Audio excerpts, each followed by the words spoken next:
The experiment at the facility had gone horribly wrong.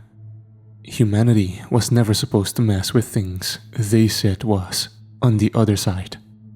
What was meant to be a device used for traveling into other dimensions or planes of existence became the greatest weapon we created against ourselves. I put the blame on the lab coats, as I like to call the workers responsible for its design. Before I begin, I want to add a little something. My name is John Doe, since I won't be using my actual name. I come from a small town I assume you're not aware of.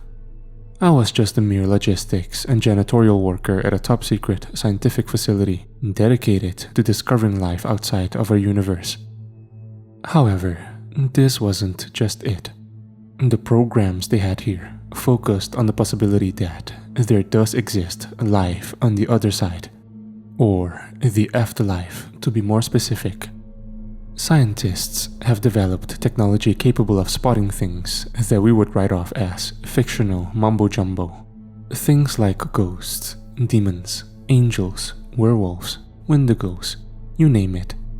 I don't want to go into too much details on what they found, so I'll give you some basics.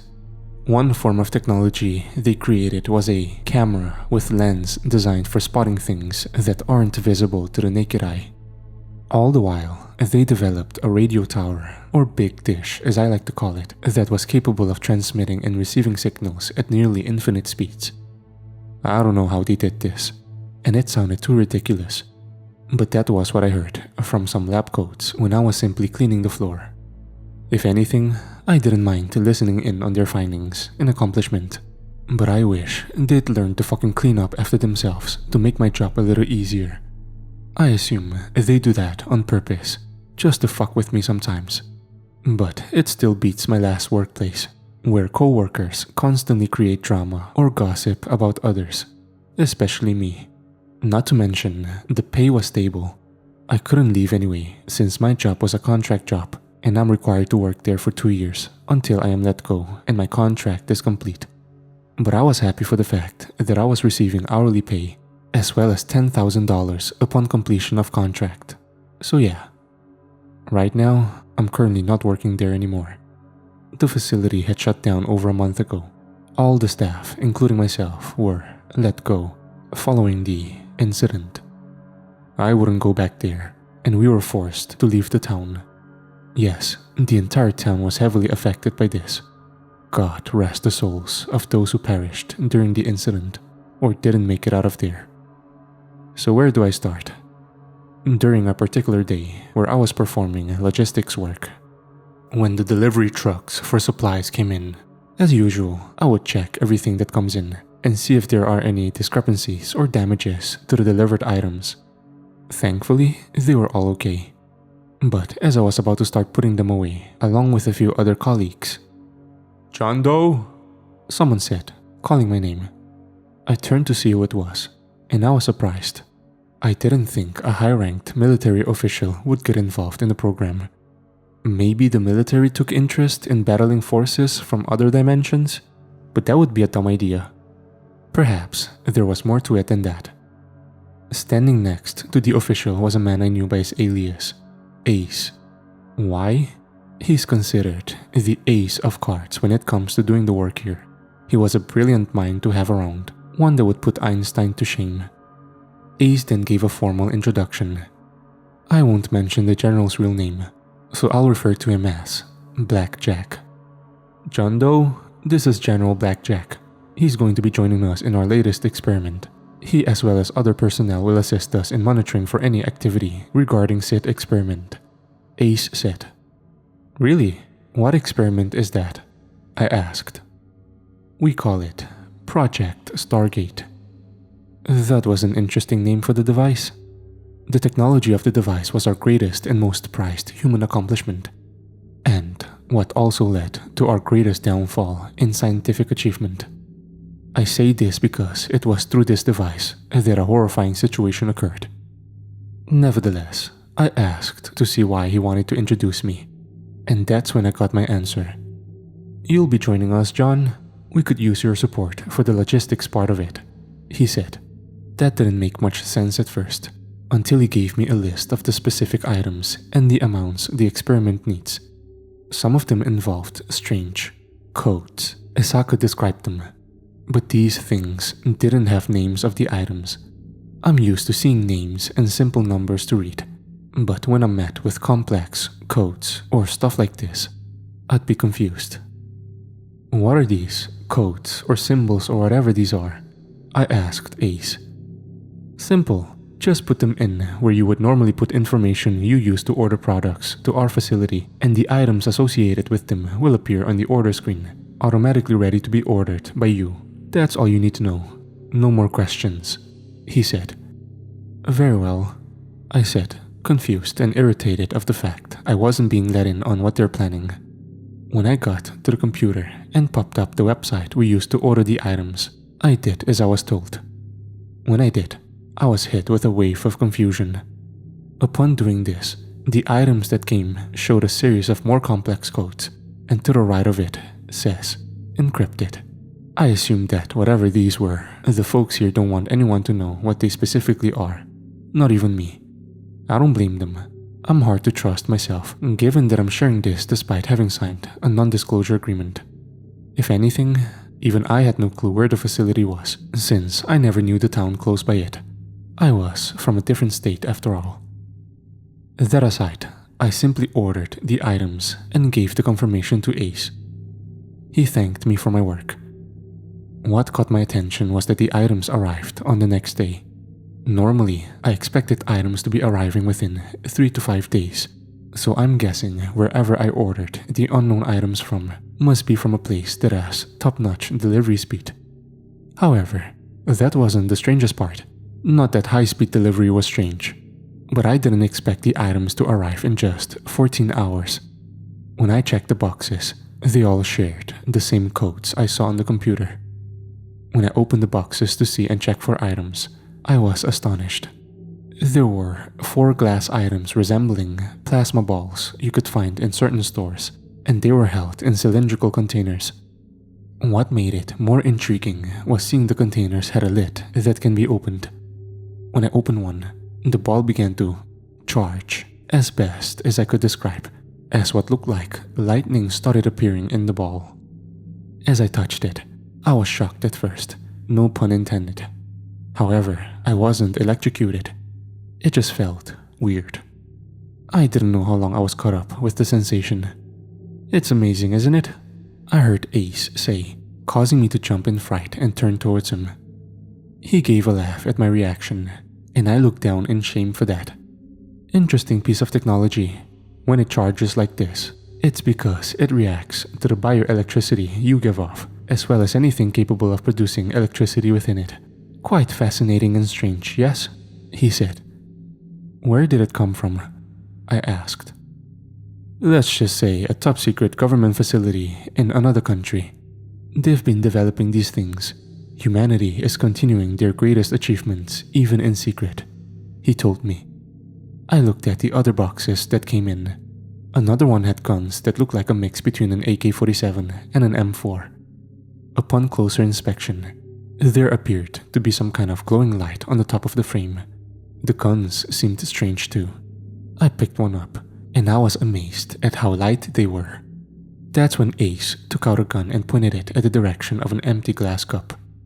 Be careful where you point at. One shot from it and it hits a person, that person's body will be all over the place, he said, before firing at the glass cup, causing it along with the table to explode into pieces. But what came out of the gun was not a bullet, but a beam of light that looked like something out of Star Wars. Damn, that's fucking dangerous. Why doesn't the military have this tech? I asked. The guns that you see here are durable and well built. They can withstand tremendous amounts of damage to it. If the enemy got his hands on this weapon, who knows what trouble they could cause for us, he said. That was at least understandable, although I got curious on the general himself. What about Blackjack and his fellow personnel? I asked. There's a reason he was picked along with several others. They're more than capable of dealing with things the average human mind wouldn't be able to understand or comprehend. Not to mention, they are highly trained, not only in mental capacity, but physical capacity too. Of course, they'll be provided suits for the job, since we're not gonna see them sent in there with only bare skin and uniforms, he explained. But what do you mean by understanding or comprehending? I asked. Put it this way. Imagine a 9-foot-tall entity with 4 arms and 4 legs, humanoid in appearance, with the face similar to the horror figure a Laughing Jack, but without hair. Would you handle meeting that? He asked. I took this as a silly question. Fuck no, I would kill the damn thing or run away, I yelled. Of course you would. Even if I were to tell you that those creatures do exist, but aren't hostile to us, regardless of their so-called scary looks, you would still see them as a threat, yes? Well, no, because I now know they're friendly, I said. Yes, because you just found out, he said. Still, this didn't properly answer my question, until he explained more. Sometimes, in certain cases, you'll come across hideous-looking entities that actually turn out to be friendly to us, while beautiful-looking entities that actually turn out to be hostile to us. Of course, it's not always the case, but don't be quick to judge something you don't understand. Now you see what I'm saying? He asked me. I nodded, still a little confused, but slowly understanding the point he was trying to make, but confusing nonetheless. As for the remaining boxes, one had a larger glass ball in its own container, while the others had the suits the military personnel were going to wear. The gear looked pretty high-tech and flexible, not to mention lightweight and felt hard as iron. There were also oxygen masks and tanks with some kind of technology that allows oxygen to be recycled and reused from CO2 emissions, so that the personnel never run out of oxygen to breathe. As for how it works, I have no idea, and I still don't even to this day. Since the items we need to begin the experiment is here, let's get going, he said, signaling me to come and join them, which made me confused. Why me? I asked. Like I said, you'll be joining us. Grab one of those guns, you'll need it, he said. But I'm not fit for wielding a weapon. I'm not even a soldier, I said, trying to make sense of this. You are now, John. Besides, you'll be fascinated with this experiment. Come on, he explained. Still, it didn't seem like the kind of thing I should be involved in, since, as I said, I'm merely janitorial and logistics. I didn't expect to be a soldier for a day, so this was new. Still, even I was interested to see what's going to happen. One that I regret dearly after what I saw. When I followed Ace, he led me into a room that I've been in before. However, last I remember, there wasn't a massive, circular-shaped object inside it. I'm guessing they just brought it in? The device itself looked like some kind of portal device you would see in the Stargate series. Now I'm assuming this is why they call it Project Stargate. It somewhat resembles that machine too. What makes this device unique is that it had 5 empty slots, 2 small ones on each side and a big one at the top. It's clear these slots are where those glass balls are going on. This is it, John. This is Project Stargate. It's going to be ready soon in an hour. When it's ready, we will be prepared to witness humanity's greatest invention come to life. We'll be able to learn more and perhaps communicate with beings from different dimensions, provided they're not hostile, Ace told me. I admit, I was surprised to see the device myself. It was big, probably about 20 feet in length and width. You and the rest of your colleagues bring the supplies here. We'll get the military suited up and the device ready, Ace explained. So I went back to the supply room to get the stuff. I admit, I was feeling nervous about this, mostly because of my own fear of the unknown. We don't know what we would meet with or encounter on the other side of the portal. If it really is meant to open portals to dimensions or other planes of existence, I wouldn't like the idea of inviting extraterrestrials or demonic spirits into our world. Nevertheless, I continued to participate as I let my curiosity get the better of me. After an hour passed and the supplies were brought in, everything was in its place. The orbs were set in the slots. The military suited up, and everyone along with the military, including myself, were all equipped with weapons. The reason for this is because, in case the military doesn't make it back from whatever world they're sent to cross over, and the inhabitants cross into the portal and are a threat to us, were specifically told to protect this facility, soldier or not, so even the lab coats were armed. Once everyone was prepared, I heard one of the scientists giving specific details on the function of the device. Everything is currently going well, getting frequency readings. No malfunctions so far, Ace, he said. That's when I noticed Ace giving a big smile at this, as he was expecting the device to function well. No issues reported.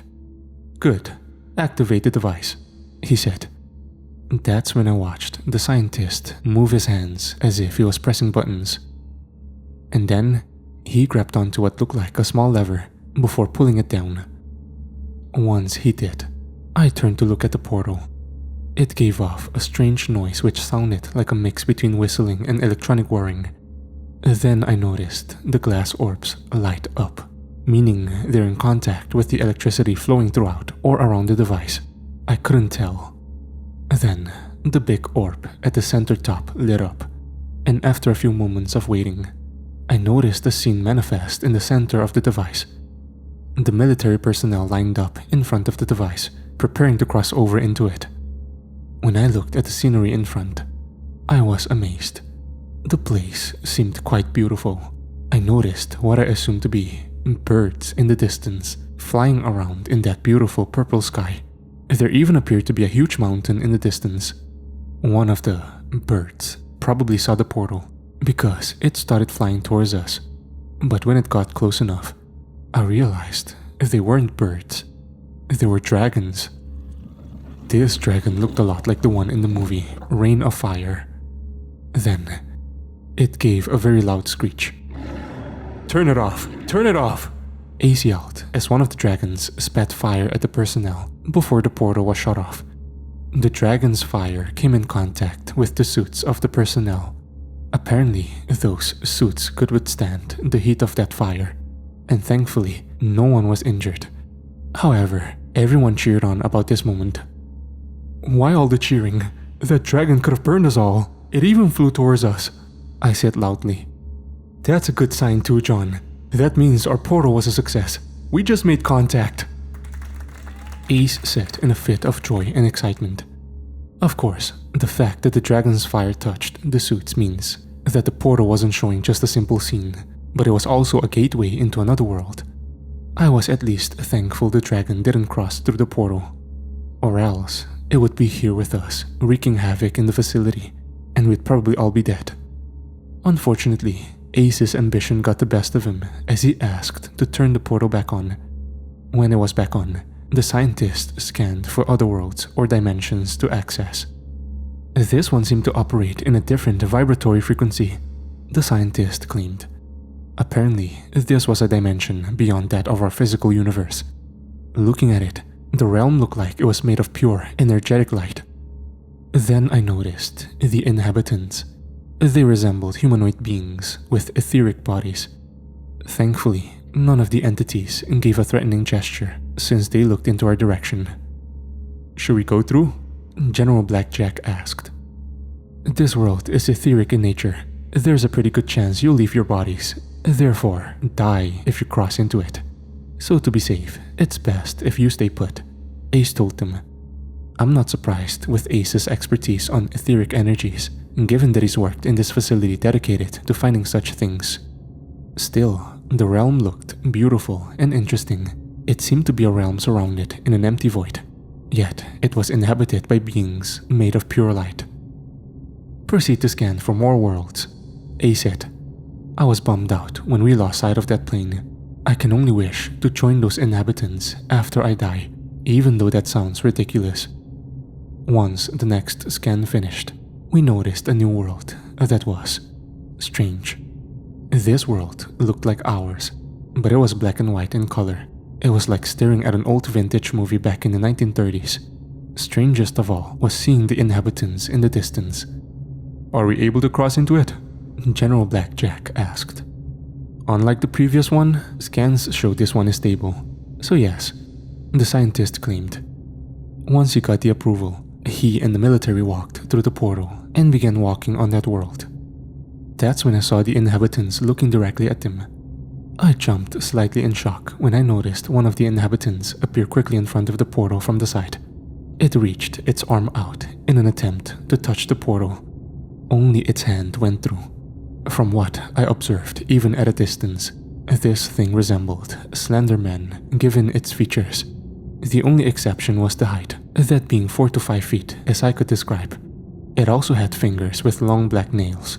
It seemed completely naked, but at least the thing didn't have any genitalia. After observing us through the portal, it turned towards the personnel who were visibly watching it, and then walked towards them. I assumed that this thing was going to attack the general and everyone, but that didn't happen. Instead, it just stared at them for a few moments, before it turned away and took off running, as if it had seen the boogeyman. The other figures in the distance did the same thing, choosing not to interact with the personnel. "General Blackjack, can you still hear us?" Ace asked through their speaker. "Yeah, we can, thank goodness. Luckily, there was still sound to be heard from you, else I wouldn't be talking to you right now," General Blackjack claimed. "The guys who made those suits are geniuses. The communication systems in your suit can still keep in connection with us, despite being in the new world. Now, come back in," Ace said with a smile. The general and all the personnel came back. Their suits were checked for any substances from that world, but there was nothing. "Let's do one final look into another world before we cease our experiment," Ace claimed. If there was one more thing I could give credit to Ace for, he was spot on when he said this was our final look. This is because it was at this moment that things turned grim. When the scientist began a scan and found a new world, we were met with a hazy, smoky scene. For some reason, we couldn't see anything, but that wasn't the worrying part. What followed next was a series of loud, screeching sounds, followed by guttural roars and howling noises that I never heard in all my years. I grew up in a small town where I would hear wolves howling at certain points of the night. This howling sound was new, let alone extremely awful. All these sounds from it made my skin crawl with pure terror. "I don't like that noise. I'll find another world," the scientist anxiously stated before beginning a new scan. I was thankful that the noises were gone. We found another world, which probably wouldn't be any better if the device stayed on it. There appeared to be skyscrapers, and the entire city seemed as though we were staring into the future, or perhaps an alien civilization. However, this lasted for only several moments, because after that, this is where the horror began. The world disappeared, and after hearing what the scientist said next, a cold grip of terror got me. "The device, something must be controlling it. It's taking us back to the previous world we just left." Everyone in the facility, even myself, became anxious and horrified. I assumed that whatever was in that world must have noticed the portal we made to access its world, and decided to force us back to it. When we were brought back, those horrifying sounds returned. To add to the horror, a figure walked through the portal. This thing was horrifying. It looked like an unholy mix between a werewolf and a wendigo. It had antlers on the top of its head, with long black tusks protruding from its mouth, while the body looked flashy and furry, and its eyes bloodshot with a yellow iris and crimson pupils. Then, it gave off a horrible, guttural howl. Other hideous creatures, different in sizes and appearances, came through the portal. The hideous, wolf-looking entity slashed at one of the soldiers, causing his suit to be ripped apart with ease. "Open fire!" General Blackjack screamed. We all shot at the creatures. They were taking damages from the shots, but this didn't seem to drive them back, nor cause their bodies to explode. These things were resilient. They got angry and started lunging around, attacking anyone else nearby. "John, get the fuck out of here. We'll hold them off. The rest of you, go!" Blackjack told me. I nodded and ran as fast as I could. I heard loud footsteps coming toward me, with the sound of its guttural roar, telling me that one of the creatures is chasing me down. The thing stopped when I heard it screech in pain. I turned to look, and I could see Ace lying with his gun pointed at the pursuing creature's direction. "John, there's a lever at the opening to the facility. Pull it down before you leave. This will keep these things from getting out. Go, now!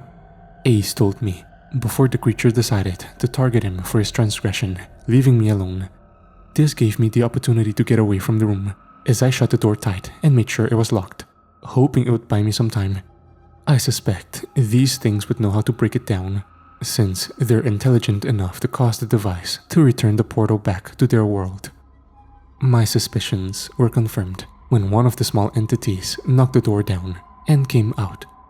I saw it turn towards me, and it gave chase. Luckily, it wasn't enough, so I could run from it. The alarm kicked off.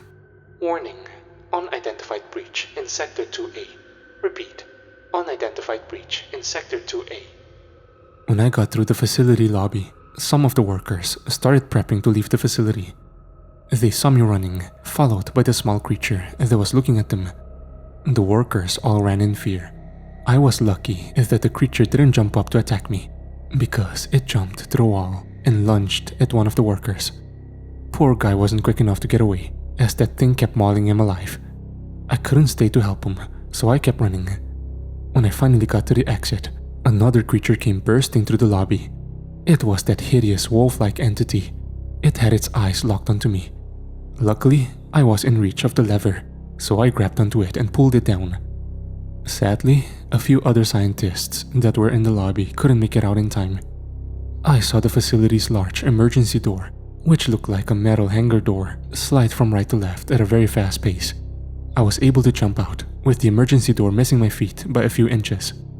Myself, along with 2 logistics colleagues and 3 lab coats, were the only ones who made it out. I felt sorry for those who didn't make it. Godspeed to those who still might be alive down there. After a couple of days, we were notified by our local news of a mass outbreak of some unknown virus from that facility, and nearby residents along with myself were ordered to evacuate immediately. Now, that place is nothing more than a ghost town. There's no one living there. As for me, I'm currently in a city I'm not going to disclose. I don't want anyone coming to my door and talking to me about this. I'd rather just post it on some random website than do a debriefing or interview. I was also told that I was released from duty, and the organization I worked for declared my contract fulfilled and deposited the $10,000 into my bank along with my paycheck. So, why am I telling you this now? Well, it's because, after about a month, I had received a call from one of the lab coats, specifically the one that did the scans. I didn't know how he got a hold of my number, but I assumed someone told him, or he got a hold of my application records. I was surprised he was one of the 3 lab coats that made it out, but I didn't pay attention, probably because I was more worried about saving my own skin than seeing his face. I asked him about the facility's condition, and luckily, the entire place itself was designed and modified to be tougher than tungsten, so there's no way those things are getting out. At least, I hope. I can only hope that they don't find a way out to and reach the surface of our world. When I asked what happened to the device, he told me that he had no clue.